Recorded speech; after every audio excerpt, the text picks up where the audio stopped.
Барлықтарыңызға сәлем, каналыма қош келдіңіздер. Бүгін сіздерге өте дәмді, әрі жасалуы да жеп-жеңіл, бірінші рет торт жасап тұрған адамның өзінің қолынан келетін торттың рецептімен бөлісемін. Бұл негізі Whoopie Pie тортының оригинал рецепті, коржы да, кремі да, бірақ мен кремін сәл өзгерттім, себебі мен Whoopie Pie'дікіндей кремін шарик тарғып емес, осындай жабық торт жасағым келді.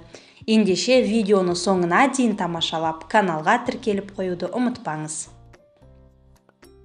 Алдымен құрғақ ингредиенттер дайындаймыз. Ол үшін бізге 200 грамм ұнға 20 грамм какао қосамыз, және де 12 грамм қамыр қопсытқыш, яғни разрыхлитель қосып, барлығын електен өткізіп аламыз, себебі ішінде түйіршіктері болуы мүмкін. Және де осылай шамалы араластырып дайындап қоямыз. Ал енді бізге 160 грамм шоколад және 80 грамм сары май керек. Екеуін микроволновкада ертіп аламыз. Және де ерткен кезде ұмытпаңыз, әрбір 20 секунд сайын шығарып араластырып тұрыңыз, себебі шоколад күйіп кетуі мүмкін. 1 минутқа салып қойып, ұмытып кетпеңіз. Енді әрі қарай жалғастырайық. 4 жұмыртқамызға 180 грамм қант салып араластырамыз. Шамалы жұмыртқамыз ағарып, қантымыз ерігенше дейін араластырамыз. Міне дәл осылай жұмыртқамыз шамалы ағарған кезде осының үстіне біздің еріп тұрған және де жұмыртқа араластырып болғанша суып тұрған шоколад пен сары майымызды қосамыз.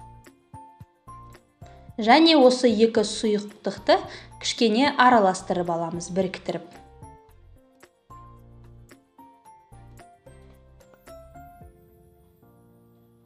Енді біздің араластырып дайындап қойған құрғақ ингредиенттерімізді, яғни ұн, какао, қамыр қопсытқыш үшеуін қосып, алдымен шамалы қасықпен араластырып аламыз, шашырап кетпеу үшін жан-жаққа.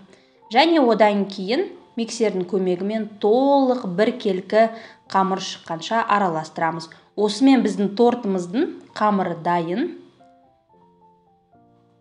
Жан-жағын осылайынан жинап араластыруды ұмытпаңыз, шеттерінде ұндары қалып қоймасын. Міне осылай қамырымыз дайын болды.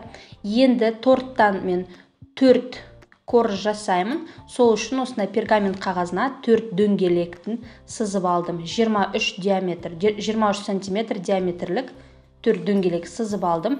Енді осыған қамырымызды теңдей бөлеміз. Шамамен 4 ас қасық кетеді.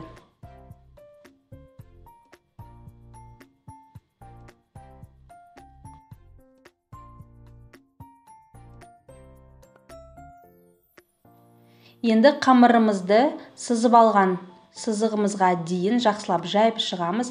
Және де осы кезде айта кететінім, қамырды шетіне қарай көбірек жаюға тырысыңыз, себебі ортасында көп болса, ол биік болып, осындай төмпешік болып қамырыңыз көтеріліп кетеді. Ал шет жағында көбірек болса, ол духовканың ішінде піскен кезде бәрібір ортаға қарай кішкене жиналады. Сол кезде сіздің коржыңыздың беті теп-тегіс әдемі болып шығады. Енді осыны қызып тұрған, алдын ала қыздырып қойыңыз пешті. Пеш ыстық болу керек.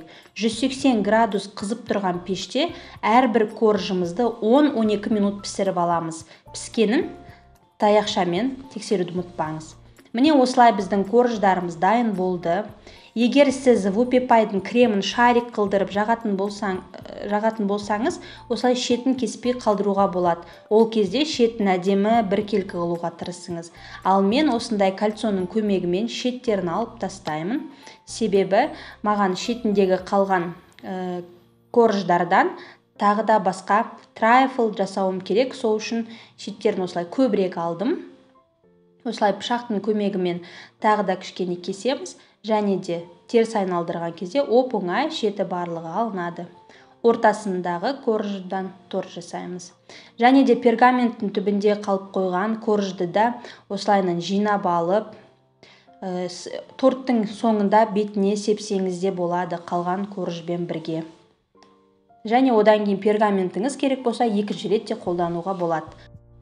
Осымен біздің 4 коржымыз дайын. Шетінен қалған корждардан мен трайфл жасау үшін, сол үшін көбірек алдым. Қамыр осындай жұмсақ, үлпілдек болып шығады. Ал енді кремін жасаймыз. Ол үшін бізге 180 грамм қант керек. Қант ұнтағын қолдансаңыз да болады, немесе жай ғана осындай қант қолдануға болады. Және де 33-35% кілегей керек. Қанттың үстіне 400 мл кілегей құямыз. Және де екеуін шамалы ғана араластырамыз, қатты қою қылмаймыз. Кішкене қантымыз шамалы еріп, кілегеймен араласу керек. Және де осының үстіне 500 грамм творожный сыр қосамыз. Мен бұл жерде 250 грамм маскарпоне қостым. Маскарпонені қосқанда осылай қасықпен алыңыз, себебі түбінде осындай сұйықтық болады. Және де оның қасына осындай калихтың сливочный творожный сыр, осының да жартысын қостым, жартысы 250, сонда толығымен творожный сыр 500 грамм болады. Енді осының барлығын жақсылап бір келкі түйіршіксіз қою крем шыққанша араластырамыз. Егер сіз вупи пайдың кремінандай шариктер сияқты қылып жағатын болсаңыз, ол кезде сливкиді, яғни кілегейді тек 250 мл қосасыз, ал творожный сырды 700 грамм қосасыз. Сол кезде сіздің креміңіз өз формасын ұстайтын қою болады. Ал бұл жерде мен жабық вупи пай жасайтын болғандықтан кремін осылай өзгерттім. Және де кремді көз мөлшермен осылай 4-ке бөліп қоямын, әрбір коржға бірдей жағылу үшін. Және де біздің корждарымызға пропитка жасау үшін осындай 1 стакан суға шамамен 1 шай қасықтай қант қостым, араластырып қантты ерітіп алдық.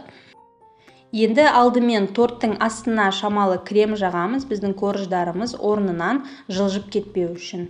Және де корждарды басында осындай теріс айналдырып қоямыз, тек ең үстіндегі коржды ғана теріс айналдырмай қоямыз.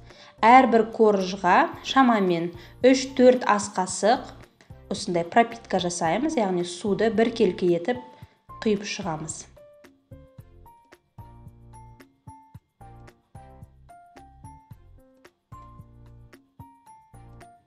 Енді біздің кремді 4 бөлікке осылай бөліп қойдық, соның бір бөлігін саламыз, ол шамамен 4 немесе 5 ас қасық болады.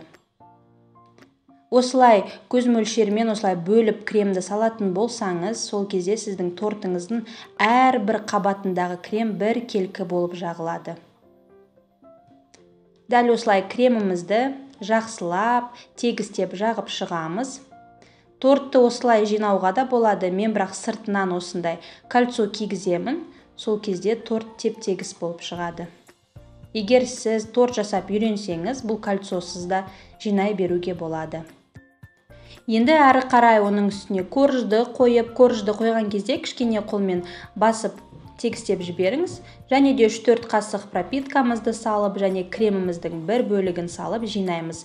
Енді бұл жерде менде қатып тұрған шамалы құлпынай болғандықтан, мен арасына құлпынайдан начинка жасадым. Оны описанияға рецептін қалай жасалғанын барлығын жазып шығамын. Бұл начинканы салу міндетті емес, бірақ дәмін өзгертемін десеңіз, осындай начинкамен өте дәмді болады. Көлемі аз болғандықтан мен тек қана бір қабатына қостым. Әрбір қабатына да қосуға болады. Мен описанияға рецептін жазып кетем.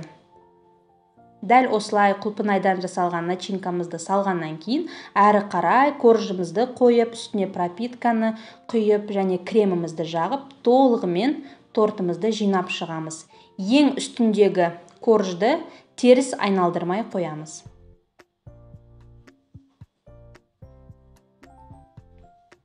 Енді біздің креміміздің 3 бөлігін салдық, 1 бөлігі қалды. Оны мен торттың бетін әдемілеуге, шеттерін жақсылап жағып шығуға қалдырдым. Осылай торттың бетін жауып, шамамен 6-8 сағатқа тоңазытқышқа қойып қоямыз. Міне менің тортым 6 сағат тоңазытқышта тұрды. Одан кейін бетіндегісін алып, жан-жағындағы кольцосын осылай пышақтың көмегімен босатып, шешіп шығамыз. Және де біздің 4-ші бөлік қалған кремімізді сыртына, бетіне, барлық жағына жағып шығамыз. Негізі кондитерлер торт жасаған кезде осы бірінші жағылған слойды черновой слой деп айтады. Осылайынан шамалы кремді жағып, тортты тағы да тоңазытқышқа қойып, содан кейін барып сыртын қаптайды. Бірақ маған осындай бір рет жағылған слой, яғни корждармен бірге араласып тұрған осындай слой ұнайды. Керісінше менің ойымша аппетитті көрінетін сияқты, сондықтан мен дәл осылай қалдыруды жөн көрдім. Оның сыртынан тағы да крем жақпадым. Және де қалған біздің шамалы кремді осылай кондитерлік қапшыққа салып, насадканың көмегімен бетін әдемілеп шықтым. Егер сізде бетіне осылай кремді жағатын болсаңыз, видеода көріп тұрғандарыңыздай бір-біріне қарама-қарсы, яғни симметрично қоюға тырысыңыз. Сол кезде егер сіздің креміңіз жетпей қалатын болса, барлық жері симметрично көрінеді.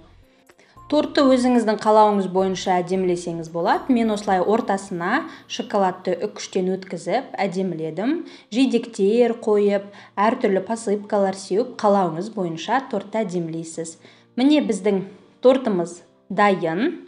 Сіздер де жасап көріңіздер, жасау өте оңай. Және де видеоға лайк басып, комментарийға келесі қандай рецепт түсіретінімді жаза кетсеңіздер, жақсы болар еді. Торттың жасалу өте оңай, әрі өте дәмді, корждары жұп-жұмсақ, ортасына қосқан құлпынай ерекше дәм беріп тұр. Сондықтан қонақтар келгенде қонақтарыңызды, үйдегі жандарыңызды тәттілермен қуантыңыздар. Назарларыңызға рахмет, сау болыңыздар.